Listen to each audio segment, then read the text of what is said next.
If you're thinking about getting a jumbo loan in 2023, then you're in the right place. Hi, my name is Scott Hastings. I'm a loan officer based out of actually Davidson, North Carolina, but you probably don't know where that is. So it's a suburb of Charlotte, North Carolina. Fun fact, Seth Curry went to college here at Davidson, and he got pretty popular after that. So anyway, but you're not here to learn about basketball or Davidson, North Carolina. You want to talk about jumbo mortgages. So there's a lot of things to know about jumbo mortgages, but I wanted to go over really maybe the top 5 things that you want to think about. Again, if you're thinking about getting a mortgage, jumbo mortgage in 2023. So first of all, what is a jumbo mortgage? A jumbo mortgage is anything over $1 more than the conventional loan limit for whatever area of the country you live in. So, each year the loan limits are adjusted. Sometimes they don't change. The last couple of years, they've been going up pretty significantly. So now, if you're here where I am on the East Coast in North Carolina, at least this part of North Carolina, it's right around the $720,000 range, which is really high considering the average loan home values in this area. If you're in California, for example, it's a lot higher, but then the loan limit, the home prices are much higher in California. So it's a great time, to buy a house and get financing with a conventional loan. But again, if you're at least $1 over that loan limit, which is around the $720,000 mark, then you're in the jumbo loan territory. So, the second thing you might want to know is, well, what is really the difference between a jumbo loan and a regular mortgage or a conventional loan? And again, there are a lot of differences. But the main things to know are that as soon as you get into that jumbo loan territory, the requirements get a lot stricter. The reason is jumbo loans are backed by individual investors. Well, not individual. They're not backed by the government. So the guidelines are much stricter. Well, in what ways? Well, first of all, you're going to have a larger down payment. In general, the magic number for a down payment on a jumbo mortgage is 20%. It's not necessarily because you won't have mortgage insurance if you put 20% down. It's because many jumbo investors don't allow a mortgage without 20% down. The ones that do, the rates and the guidelines are going to be much more prohibitive with the less the money, less the down payment money that you put into the deal. There are a few investors that might go as little as 5% down, but the rates are going to be really high. And they're going to require a lot of due diligence, a lot of reserves, a lot of different things. So that's really probably the main difference. It's just a lot harder to qualify.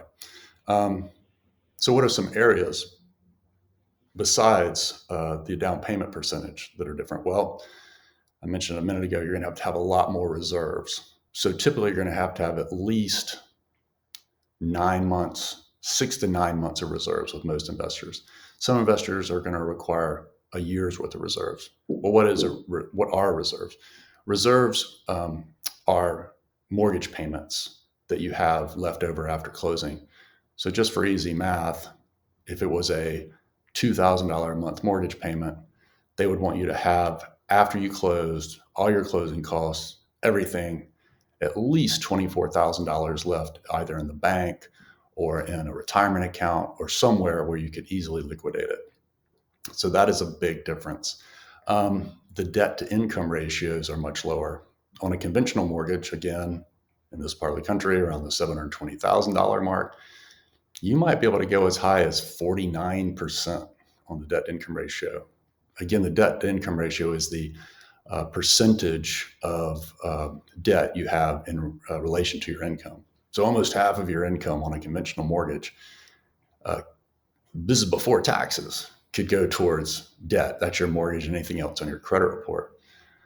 On a jumbo loan, you're looking at max 43%, and that's all your debt, and then even lower on just the mortgage portion.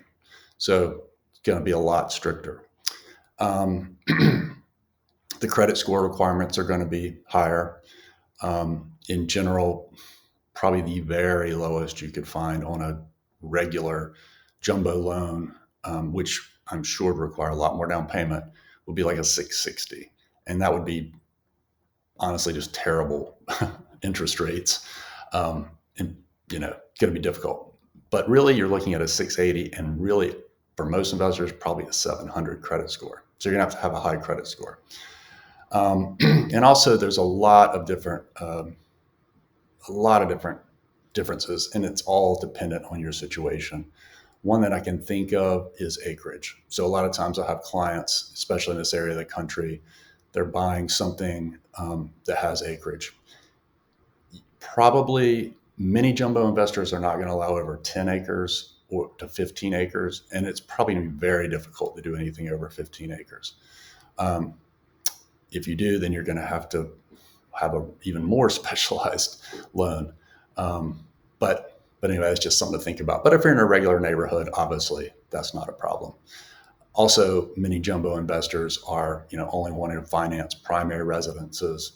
A lot will do second homes, even less will do investment properties. But there are, obviously exceptions to those rules, and there's an investor, to meet sort of every guideline. Most every guideline. So another question might be, well, why would you want to come to somebody like me? Again, I'm a loan officer in North Carolina. I don't work for a bank directly. Well, the reason is, I have access, or someone like me would have access to 10, 15, maybe 20 different investors, all that are going to have a different set of guidelines to go over and find the perfect loan that meets your perfect situation. A bank is going to have just their set of guidelines. And, if you have a very vanilla deal, then that's probably not going to be an issue. The issue is that most people think their deal is very straightforward and vanilla, but it's usually not. There's always something to think about. Some of those things are like people that are recently divorced, people that have especially self-employed income. If you're self-employed, call me or somebody like me. You have to look over all of your tax returns. It is super difficult and super complex with self-employed income. That's probably the most common thing I see. Then when you get deeper into that, people think, of course, their self-employed situation is straightforward. It rarely is. And also someone like myself, again, of course, I would love to work with you, can structure loans differently. An example is, especially with the higher loan limits now on a conventional loan, the $720,000 mark, well, you might be in a situation where you're buying, say, $1 million house. You could get a conventional loan up to that $720,000 loan limit, maybe only have 5% to put down or 10% to put down. Well, we could use the guidelines for a conventional mortgage for the first mortgage, and then I could set you up with a home equity line of credit with one of the outlets I have, and you could do that and have a second mortgage for the other 10 or 15%. And now you're not in the jumbo guideline territory. You have access to the better rates, the more lenient guidelines, lower money in the deal, everything. So in a word, structuring the loan and knowledge of how to structure a loan is why you would come to somebody like me instead of a bank. So anyway, I'll post some other videos. If you have any questions or comments, especially if you found this video helpful, it would help me a lot if you would just hit the like and subscribe button.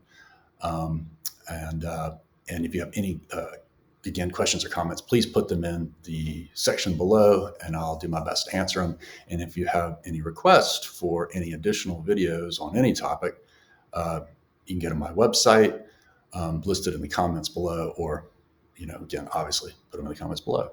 All right. Thanks a lot, Scott Hastings.